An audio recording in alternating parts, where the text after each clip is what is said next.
జ్ఞానం కలిగిన వాడిని కానీ గద్దిస్తే ఏం చేస్తాడంట? అర్థం చేసుకుంటాడు. జ్ఞానం లేని వాడిని గద్దిస్తే వాడు అపార్థం చేసుకుంటాడు. అంటే ఈరోజు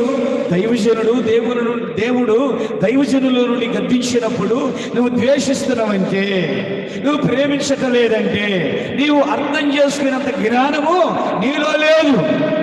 అర్థం చేసుకునే జ్ఞానము ఎవరిలైతే ఉంటుందో వారు మాత్రమే గద్దించినప్పుడు ప్రేమిస్తారు.